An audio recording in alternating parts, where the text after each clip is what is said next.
So then all of a sudden, any time you miss your quiet time, you've got faith for calamity.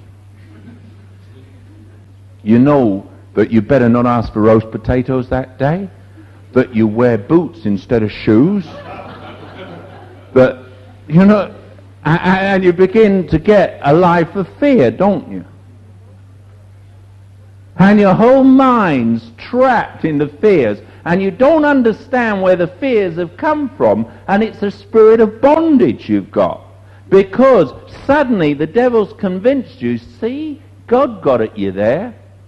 That was God's chastening hand. Well, as a matter of fact, it wasn't. The phone happened to go just when your wife should have taken the roast potatoes out of the oven. It was some dear sister ringing up telling you how wonderful she found the meeting that morning, and your potatoes are burnt to a frazzle, and your wife's delighted to have heard that and sorry about your potatoes.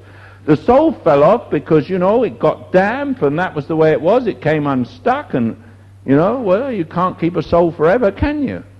And things happen. But you see, the devil works on us to convince us there's some great mysterious working in the heavenlies that's causing all these disasters. And God's kind of wanting to get this message through to you. So every so often he's got this big computer there, and it's called the computer of disasters. And so you get up in the morning and God looks down on you, and you didn't do what you should have done, which is clean your teeth right. The knob of decay.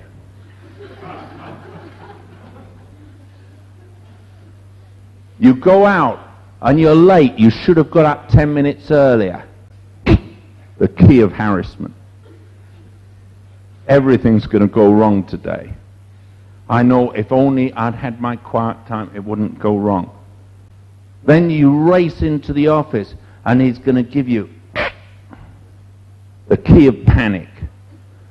Your boss is coming. Rah! You've got nothing ready, and you kind of put it all out there, and the boss walks in and asks you, have you done something that you definitely haven't done and you should have done yesterday? He'd never have found out if only you'd had your quiet time.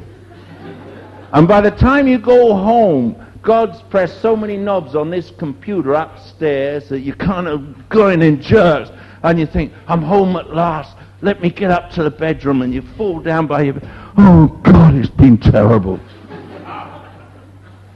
You know, and your whole life, and you say, well, this is God, you know, I'm worshipping him. You stagger into the meeting, you know, you've asked him to forgive you, you've asked him to cleanse you, you've asked him to wash you, and then you've asked him to spring clean you, and then you've asked him to deliver you, and you hope it never happens again, and you don't want to get up tomorrow morning anyway, but I'll get to the meeting. And you sit there and think, I hope it's going to be a happy meeting, because I really need some praise tonight. You know, what do you sing?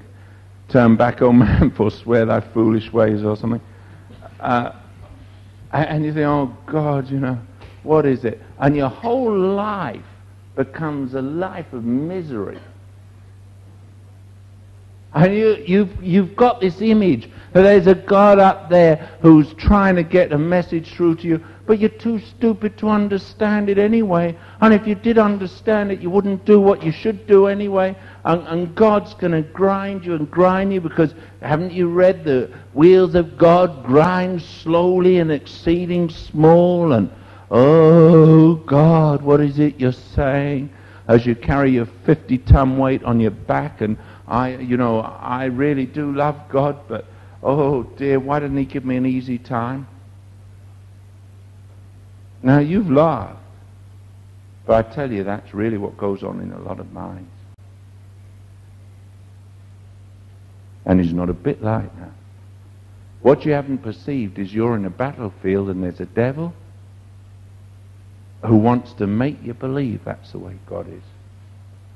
And he's the one that's got these little smutty-faced things called devils and demons and fallen angels, and they're going to run about and harass you.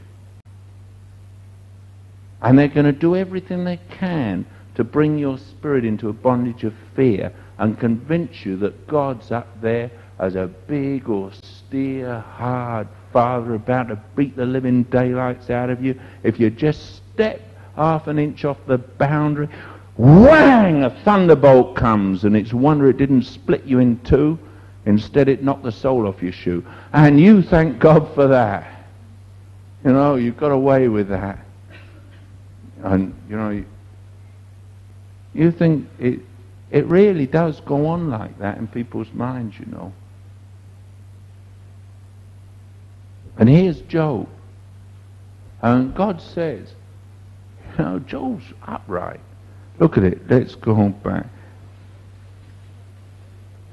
Verse 10, hast thou not made an hedge about him, and about his house, and about all that he hath on every side? Thou hast blessed the work of his hands, and his substance is increased in the land. Look, this Job, you've hedged him in, you've blessed him, you've done, and I don't like it, says the devil. I don't like it. I don't like the way you're treating him. You've hedged him in so well I can't get at him. You've hedged him in so well, all his land, everything he's got is all hedged in, and I can't do anything against him. His shoes don't wear out. The moth can't even get through his lattice work. All his cattle, I've tried to give him anthrax, I've tried to give him foot and mouth, I've tried everything. And you've got these hedges round. God, you're not right. That's the devil. You know, he's full of love. He really, this Job, this upright man, God said, hast thou considered my servant Job? That man, have I considered him? Now, you know, the devil had a lot of information about Job. Did you notice? He knew exactly how much God had prospered him. Hast thou not made a hedge about him, and about his house, and about all that he hath on every side? Now, how did the devil know that? Because I want to tell you, there was no side of Job's property, or Job's house, or Job's possessions the devil hadn't tried to touch, and he hadn't been able to touch any of it. And he was as mad as a dingbat. He was so mad. He hadn't been able to do any of his evil against Job.